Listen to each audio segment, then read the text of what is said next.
Okay, this is the binding machine. There's a number of binding machines out there. We're all familiar with them. This is the Williams, Fleischmann, whoever you want to call it. And it's very similar to the Rebecki. The only difference between this one and the Rebecki is a tower. The principle is the same, where the router is maintained in a square position in relationship to your work. So regardless of what unit you have, I just want to cover some of the simple things about it. This is a Stuart McDonald set of router bits. As you can see, you have a cutter, and we have a number of predetermined bearings. They all do basically the standard plastic sized bindings that are available. 60, 80, thick black white, all the way up to the herringbone. You'll notice that I have copper on this one. That is actually copper tape that they use for doing stained glass, the Tiffany style. It's inexpensive. It's only a couple thousandths thick, and you can use these for tweener sizes that you can use to shim your bearing to make it fit anything that doesn't quite fit your norm. Another bit set that I have, and this is a little punch for my buddy Shiraz. Grizzly has a number of sets, and these are dimensional. This here is set number 1, and these will do in 16th variation. I have another set, I think this is set number 3, and this will do 16ths and 32nds up to a wider degree. And again, you can shim these out with tape. They're 1/4 inch shank. They fit the 7310 Porter cable router. That is my router of choice, but there's a number of good ones out there. I don't recommend a Harbor Freight. I've seen them toss bits, and that's a safety issue to me. And if you have spent all this time building your guitar to this point, you don't want to ruin it by buying a $19 router. Now, what makes this work? Here is a router. Very similar to the one that's on here. This is mounted where this will come through and capture this aluminum plate.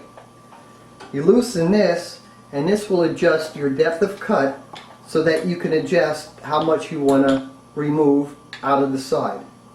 I will do purfling cuts first. That would be my widest cut. I'll do the back or the top, then I do the side set. It doesn't pay to try to do the back and then the side, flip it, do the top and then the side. Getting the exact same setup on that side again is difficult. And the reason why I do the purfling cuts first, it helps to eliminate tear out. If you're taking a piece of wood, and let's say this is your top, and you're cutting out this way, you still have wood in the top to eliminate any major tear out. If you do the side cut first, you can theoretically lose a piece of wood, and then you have to repair your top. So that is one of the reasons the way I do things the way I do. Last but not least, when we look at our plate, you can see that the black plate has been taken off, and I have a nylon plate that I have put on here, and there's actually an angle. This is not flat, but there is an angle, and that will help match on the back for the radius and the angle that is created there. This way, when we are locating to cut our purfling channels or binding channels, we are trying to locate on as few points as possible so that we don't pick up on the inside and end up getting an uneven channel. Once you decide on what purfling or what you want to cut, and in this case we're just doing a simple wood binding.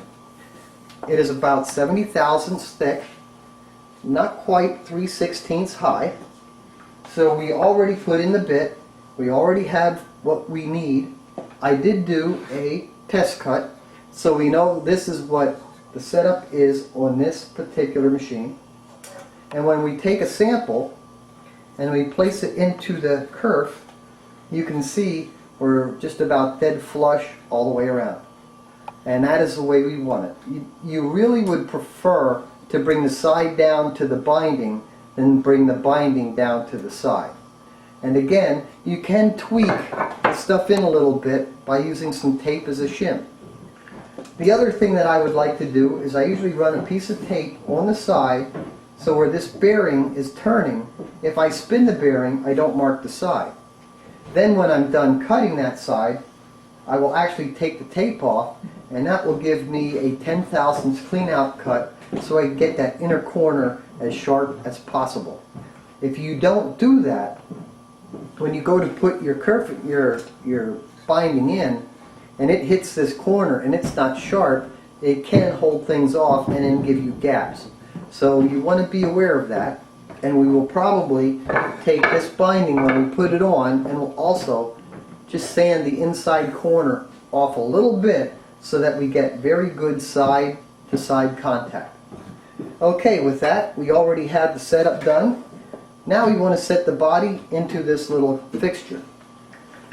The object is to get the sides as perpendicular as possible. Now, since we've done our top, and our top is basically as perpendicular to the sides as anything else, we're going to datum everything off of the top.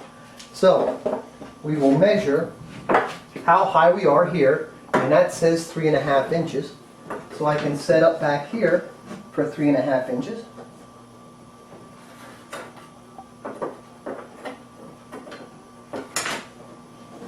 And I have everything pretty much on little thumb screws, so we don't have to really fight too much. These are going to work more like legs on a table. They aren't really clamps. These are just to support the side and the top, so that when we come across with the router, it's not going to wobble. And it doesn't have to be dead nuts perfect. We just want to get it reasonably close. Now, as you can see, this is a good view that you can see just how drastic this angle actually appears when you take a look at this. Because here we are, 3.5, 3 5/8, 3 5/8. So as long as you're reasonably close, and you can kind of eyeball to see just how square and perpendicular the sides are. So it doesn't look too bad, but now you can see the curvature of the back. So if you just took a router, and now you can really see how much of an angle a router would incur on your side here. So the binding machine, by being able to be held parallel, will make this a very simple operation and take a lot of the guesswork out.